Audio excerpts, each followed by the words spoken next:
Thank you very much, everybody. And we have to save our country. God bless you all. God bless you all. And I never thought anything like this could happen in America. Never thought it could happen.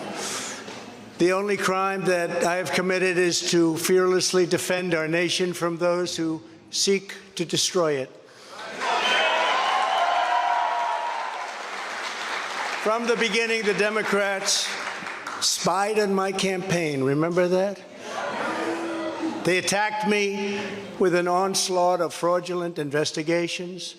Russia, Russia, Russia. Ukraine, Ukraine, Ukraine. Impeachment hoax number 1. Impeachment hoax number 2. The illegal and unconstitutional raid on Mar-a-Lago, right here. They're lying to the FISA courts, the FBI and DOJ relentlessly pursuing Republicans, the unconstitutional changes to election laws by not getting approvals from state legislators, the millions of votes illegally stuffed into ballot boxes and all caught on government cameras. And just recently, the FBI and DOJ in collusion with Twitter and Facebook in order not to say anything bad about the Hunter Biden laptop from hell, which exposes the Biden family as criminals and which, according to the pollsters, would have made a 17-point difference in the election result. And we needed a lot less than that, like about 16.9. It would have been in our favor, not my favor, our favor, because our country is going to hell. And we remember the 51 intelligence agents who said Hunter Biden's laptop was Russian disinformation. It didn't exist. It was Russian disinformation. Remember that? And that was all confirmed strongly by the FBI when they all knew that it wasn't Russian disinformation. And so much more. Our elections were like those of a third world country. And now this massive election interference at a scale never seen before in our country, beginning with the radical left George Soros-backed prosecutor Alvin Bragg of New York, who campaigned on the fact that he would get President Trump. I'm going to get him. I'm going to get him. This is a guy campaigning. He wanted to get President Trump at any cost, and this before he knew anything about me, didn't know a thing about me. He was campaigning. As it turns out, virtually everybody that has looked at this case, including rhinos and even hardcore Democrats, say there is no crime and that it should never have been brought. Never have been brought.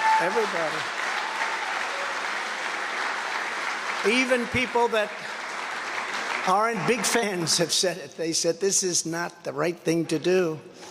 It's an insult to our country, as the world is already laughing at us for so many other reasons, like our open borders, our incompetent withdrawal from Afghanistan, where we left behind American citizens, $85 billion worth of the best military equipment in the world, lost 13 magnificent young lives, and far too many to mention that are so badly hurt with the loss of arms and legs and facial obliteration.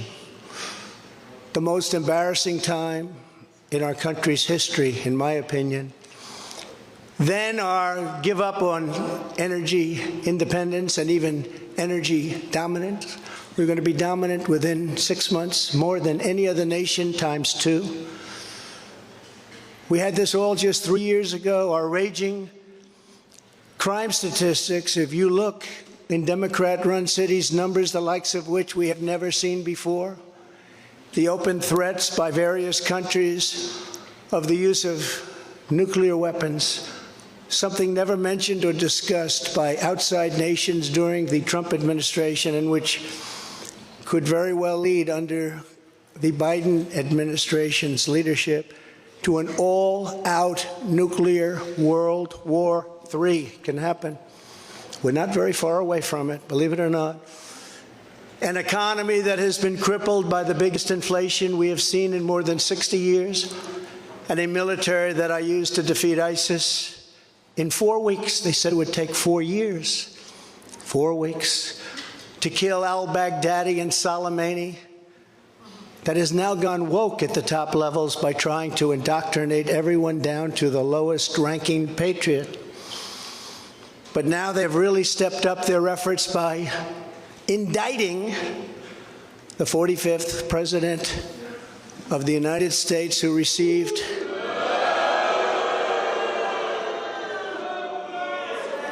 $75 million votes, which is more than any sitting president in the history of our country.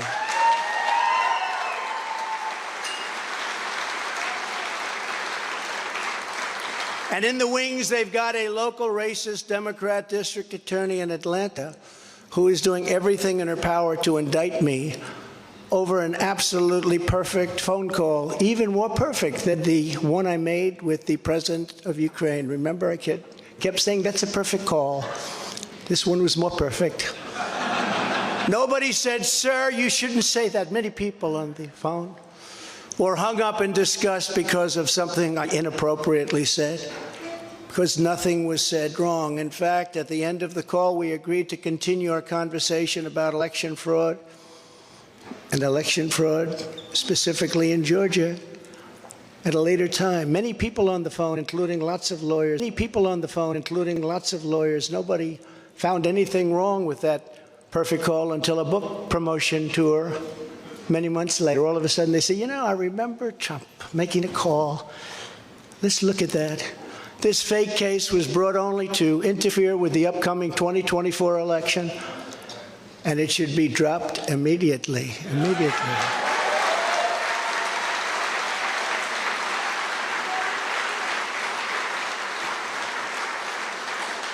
Then you have a radical left lunatic known as a bomb thrower who is harassing hundreds of my people day after day over the boxes hoax. You know, the boxes hoax, as we call it. Just so everyone knows, I come under what's known as the Presidential Records Act, which was designed and approved by Congress long ago just for this reason. Under the Act, I'm supposed to negotiate with NARA, the National Archives and Records Administration, which as of this date is a radical left troublemaking organization that red flags the Constitution of the United States and the Bill of Rights as dangerous and triggering. Can you imagine? This is what we have to deal with. But there is no criminality under the Presidential Records Act. That is not what it's all about. We were negotiating in very good faith, proper way, in order to return some or all of the documents that I openly and in very plain sight brought with me to Mar-a-Lago from our beautiful White House, just as virtually every other president has done in the past. When FBI and DOJ officials with NARA were here, I told my lawyer to show them the very secure storage room in which they were locked. The FBI's sole request in writing was, could you please put another lock on the door? We immediately complied. It's a lot different than the Biden situation, isn't it? The next thing I know, we were raided by many gun-toting FBI agents who took whatever they wanted, including my passports and medical records. Everybody was in shock. Nobody had ever heard of such a raid before. We can't even believe it. Who would think that that could happen today? I immediately thought of the Fourth Amendment that protects against unreasonable search and seizure. But they did it anyway because our justice system has become lawless. They're using it now, in addition to everything else, to win elections. Apparently, they're not looking at me through the view of the non-criminal Presidential Records Act. They came up with a new one. This is a new one. And they're looking at me through the Espionage Act. Think of that. How does that sound? Of 1917, where the penalty is death. even though that has absolutely nothing to do with openly taking boxes of documents and mostly clothing and other things to my home, which President Obama has done, the Bushes have done, Jimmy Carter's done, Ronald Reagan has done. Everybody's done. In fact, Hillary Clinton got rid of 33,000 emails, and that was okay. But nobody's done it like Joe Biden. This lunatic special prosecutor named Jack Smith, I wonder what it was prior to a change, who others of his ilk say he's even worse than they are, is only looking at Trump, yet Joe Biden took massive amounts more documents, even removed many boxes to Chinatown. You believe that? Just got $10 million from China. Where did that come from? I guess they were banking on Hunter's expertise and had others stored in unsecured offices in Pennsylvania and strewn all over his garage floor where his now very famous Corvette is also stored. All over the floor, including classified documents. But that's okay. Perhaps most importantly, he has 1,850 boxes in Delaware, which he is refusing to give up. But isn't that real obstruction? That's obstruction. As president, I have the right to declassify documents, and the process is automatic. If I take them with me, it's automatic, declassify. Biden was vice president. He had absolutely no right to declassify as vice president. He doesn't come under the non-criminal Presidential Records Act. He comes under the very criminal Federal Records Act, unfortunately for him, but it's not going to matter because they don't follow the law, which has very severe penalties. He had classified documents that he took while he was a senator, which is absolutely inexcusable, and other senators, including Democrats, are outraged. But he's not being harassed and hounded like the people who work for me are. In fact, they seem to have forgotten about his documents entirely. So many, thousands and thousands, it's okay with him. They like to say that I'm obstructing, which I'm not, because I was working with NARA very nicely until the raid on my home. But Biden is obstructing by making it impossible to get the 1,850 boxes or explain why many documents were located in Chinatown. Can't explain it. Why were they in Chinatown? I don't know. Lastly, I'm under investigation. This time a civil investigation by another racist in reverse who also campaigned on, I will get Trump. I will get him. This was her campaign. Never ran for office. I will get him. Her name is Letitia James. And she proclaimed while campaigning, quote, I look forward to going into the office of the Attorney General every single day, suing him, and then going home. Just before she knew me. She announced, what is fueling my soul right now is Trump. And that she had her eyes on Trump Tower. Those eyes are focused on Trump Tower. Didn't know the young lady. She even assured her supporters in an election promise that we're going to definitely sue him. We're going to be a real pain in the ass.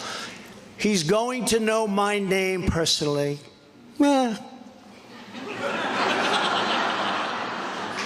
And then she claimed that I was an illegitimate president. Think of that. With all we did on energy, with all we did on the military, on taxes, biggest tax cuts in history, biggest regulation cuts in history, right to try, people able to get drugs now that aren't approved. Hopefully you don't have that problem. Letitia James vowed to use every area of the law to, quote, investigate President Trump and his business transactions. Those transactions are going to be investigated, she said. And that of her family and his family, because we're going after his family, and we're going after them hard. This is all before entering office and all before knowing anything at all about me, but she was going to get me. This is why, along with unrelenting crime, so many people and companies are leaving New York.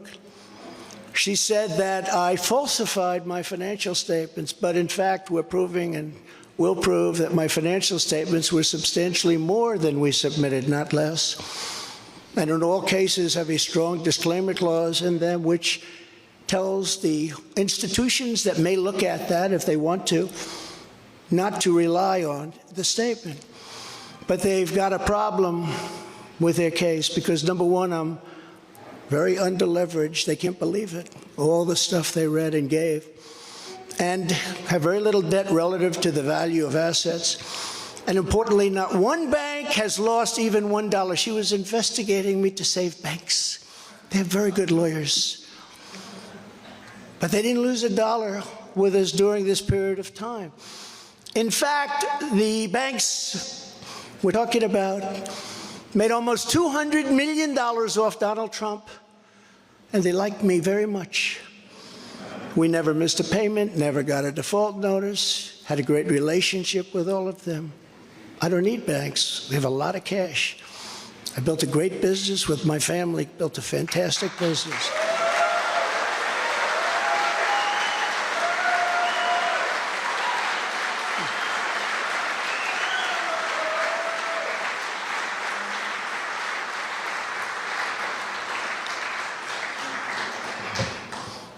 I have a son here who's done a great job, and I have another son here who's done a great job.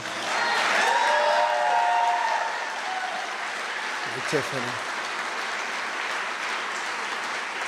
And Ivanka, and Barron will be great someday. He's tall. He is tall, and he's smart. But I have a great family, and they've done a fantastic job, and we appreciate it very much. They've gone through hell.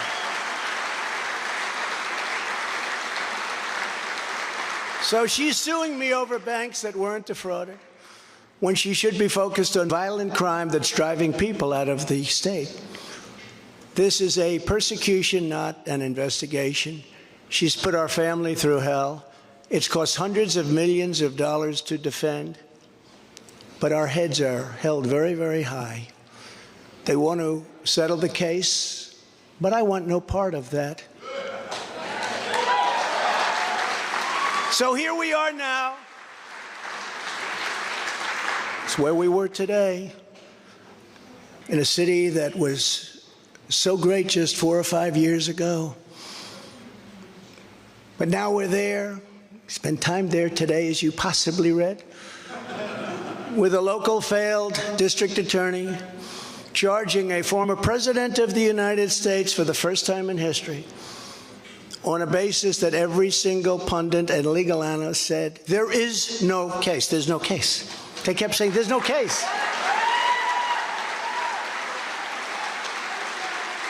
Virtually everyone. But it's far worse than that, because he knew there was no case. That's why last week he delayed for a month and then immediately took that back and threw this ridiculous indictment together. Came out today, everybody said, this is not really an indictment. There's nothing here. My lawyers came to me and they said, there's nothing here. They're not even saying what you did. The criminal is the district attorney because he illegally leaked massive amounts of grand jury information, for which he should be prosecuted, or at a minimum, he should resign. And Alvin Bragg's wife confirmed a report that claimed her husband has Trump nailed on felonies. She has since locked down her Twitter account. His chief prosecutor, who represented the Democrats and crooked Hillary Clinton and a firm run by Chuck Schumer's brother, Robert, he quit the firm in order to go to work in the DA office in order to get Trump. Can you imagine that? Hillary Clinton's lawyer, Democrat firm. Ultimately, he quit as chief prosecutor because Bragg didn't think he had a case. Think of that same guy that brought this ridiculous thing today. Yet during his investigation, this prosecutor named Mark Pomerantz wrote and published a book saying all sorts of privileged things, and has been very strongly reprimanded. He was reprimanded so strongly. I've never seen anything like it. I've probably the end of it. But what he did was probably very illegal, but he was very, very strongly reprimanded. Even District Attorney Bragg was furious with him. They were having a tremendous fight in the office because of it. But hope is never lost, because various prosecutors in the DA's office also quit because they thought President Trump was being treated very unfairly. How about that? Isn't that great? Oh, I love them. I'd like to meet them. I'd like to meet them. The DA's office even had a web page. Meet the team of executives who have done this to President Trump. That was the title. Isn't that nice? They immediately had to take it down. Meanwhile, overall crime in New York was up 30% last year, much more than that the year before, with felony assaults, robberies, and burglaries all up by massive, massive numbers. Not the same place that I know, not the same place that you know. And this is where we are right now. I have a Trump-hating judge with a Trump-hating wife and family, whose daughter worked for Kamala Harris and now receives money from the Biden-Harris campaign, and a lot of it. We recently had another trial, and the same judge told the fine man who worked for me for many, many years that if you admit your guilt, you will be in jail for 90 days. But if you don't, if we go through a trial and you're found guilty, you're going away for 10 years and maybe longer, which for a 75-year-old man with a great family really means life. What the prosecutors and judge did to that man, I will never forget, because it's right out of the old Soviet Union. That's where we are. They said, you say anything about Trump, meaning that's bad, and you won't even have to serve the 90 days. You'll walk free. And they say that to many of my employees. We have this Jack Smith lunatic threatening people every single day through his representatives. They're threatening jail terms. But talk about Trump and you'll go free. This is where we are as a nation. Who would have thought? They can't beat us at the ballot box, so they try and beat us through the law. That's the country in which we live, however, right now. The USA is a mess.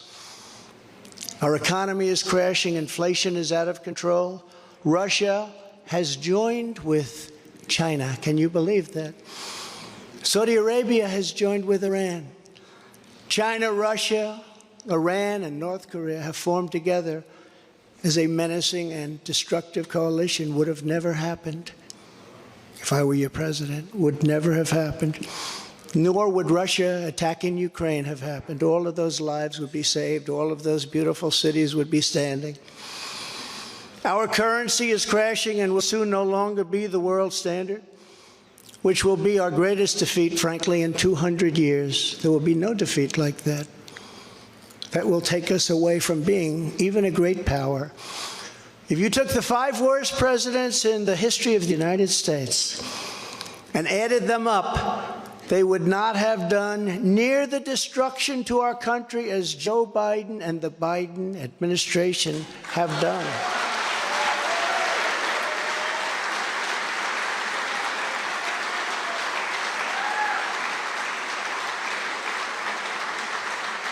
Incredibly, we are now a failing nation. We are a nation in decline. And now these radical left lunatics want to interfere with our elections by using law enforcement. We can't let that happen.